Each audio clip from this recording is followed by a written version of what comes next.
जय हिंद। पिछला वीडियो में हम लोग जड़ और तना को अच्छी तरह से समझ गए हैं। अब देखते हैं हम लोग पत्ती।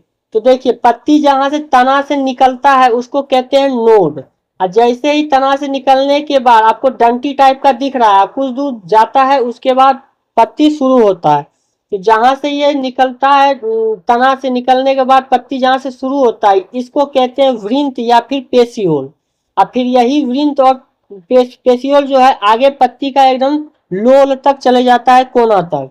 तो जहां से जाता है एकदम कोना तक, उस विभाग को हम लोग कहते हैं मध्य शिरा। आपको यहाँ इमेज में आप देख पाते होंगे मध्य शिरा किसको कहते हैं।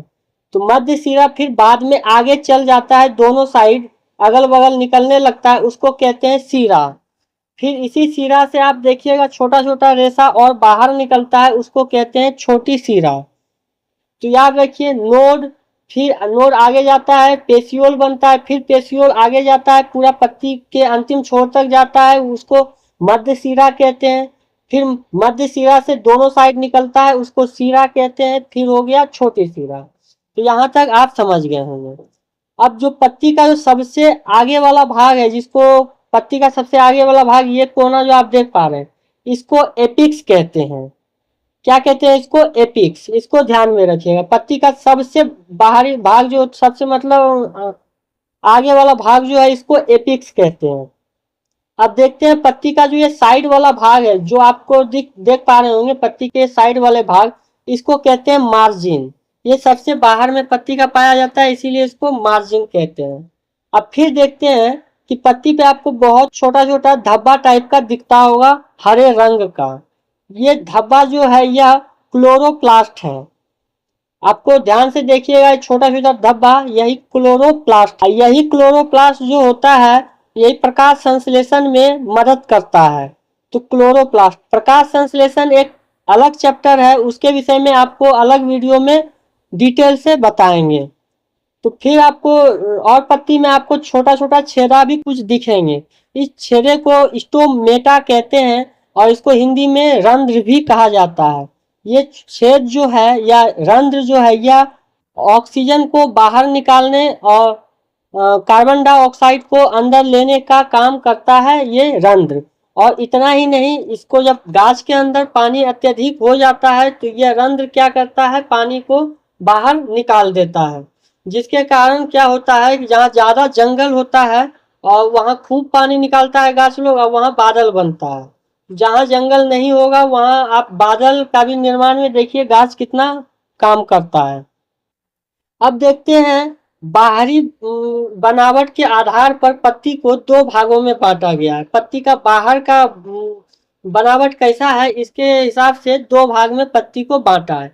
एक वो पत्ती जो सिंपल आपको दिख रहा है, किधर से भी कटा फटा नहीं हो, इसको सरल पत्ती कहते हैं। ये पूरा एकदम कैसे इसको बोले कि पूरा एकदम सिंपल रहता है। देख ही पा रहे होंगे इमेज में, किधर से भी कटा उटा नहीं है, इसको कहते हैं सरल पत्ती। दूसरा पत्ती होता है संयुक्त पत्ती। ये कटा उटा रहता है साइड साइड से, आप इसको देख पाते होंगे इमेज में अच्छी तरह से। जैसे आप गुलाब का अगर पत्ती को देखते हैं तो वह पत्ती पूरा एकदम गोल, उसका साइड नहीं रहता है, साइड साइड से कटा हुआ रहता है। आप नीम भी देख सकते हैं, नीम का पत्ती भी। तो बाहरी बनावट के आधार पर पत्ती को दो भाग में बांटा गया है, सरल पत्ती और संयुक्त पत्ती। सरल पत्ती में आप आ गया, पीपल का हो गया, केला हो गया, आम हो गया, इस सब का पत्ती क्या है, सरल पत्ती है। तो वही संयुक्त पत्ती, ये कैसा है, बाहरी भाग इसका कटा पिटा रहता है, इसमें गुलाब और नीम आ गया। और भी उदाहरण आप आसपास में देख सकते हैं। अब पत्ती को शिराओं के आधार पर दो भागों में बांटा गया है। तो देखिए, शिरा क्या होता है आपको तो बता ही दिए हैं कि पत्ती का जो ये बीच वाला भाग है ये मध्य शिरा, फिर शिरा, फिर छोटी शिरा होता है। तो इन शिराओं के आधार पर पत्ती को दो भागों में बांटा जाता है। तो पहला हो गया एकांतर शिरा। एकांतर शिरा उसको बोलते हैं जैसे पत्ती के बीच में एक मध्य शिरा होगा, मध्य शिरा से बिल्कुल सटा, बिल्कुल एक समान अंतर में शिरा होता है, इसी को कहते हैं एकांतर शिरा। यह बिल्कुल समान दूरी पे रहते हैं, इसीलिए इसको एकांतर शिरा कहते हैं। आप जैसे गेहूं का पौधा देखिए, केला का पत्ता देखिए, केला का पत्ता में देखिएगा आपको सिरा जो होता है बिल्कुल समान दूरी पे पाया जाता है, एक अंतर में पाया जाता है, इसी को कहते हैं एकांतर। इसमें उदाहरण हो गया केला, गेहूं, धान, मक्का। ये पत्ती जो होती है बहुत लंबी पाई जाती है और इसके बीज जो होते हैं, बीज, इसका बीज अगर आप निकाल के देखेगा तो बीज में दो भाग नहीं होगा, एक ही भाग होगा। जैसे आप धान का पौधा से क्या कीजिए, धान को निकालिए, धान से फिर उसको तोड़िएगा तो आपको क्या मिलेगा, चावल। लेकिन वो चावल क्या है, पूरा एक ही है, उसको आप दो भाग में नहीं तोड़ सकते हैं।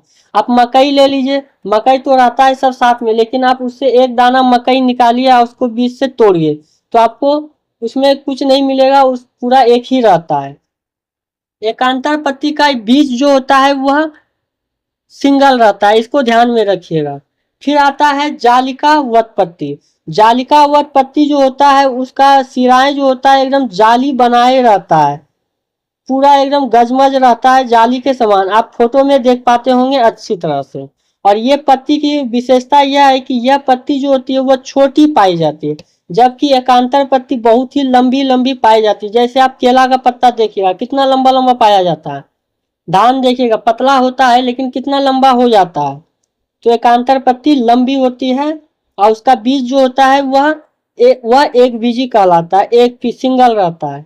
लेकिन जालिका वह पूरा जाली के समान सिरा फैला हुआ रहता है और इसका बीज को अगर खोल के देखिएगा तो इसका बीज में आपको दो भाग मिलेंगे। जैसे आप आम खा लीजिए, आम का गुठली को अगर बीज से खोलिएगा तो दो भाग में बट जाएगा।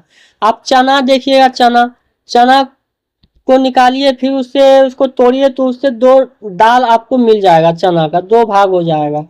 तो आप ऐसे बहुत सारा घर में आप प्रैक्टिस करके देख सकते हैं कि कौन सिंगल बीज है और कौन डबल बीज का है। तो जालिका वत में आ गया, आप आपका आम आ गया, पीपल आ गया, ये सब आप देख सकते हैं। अब देखते हैं रूपांतर बीज, रूपांतर पत्ती, बीज बोल दिए, रूपांतर पत्ती।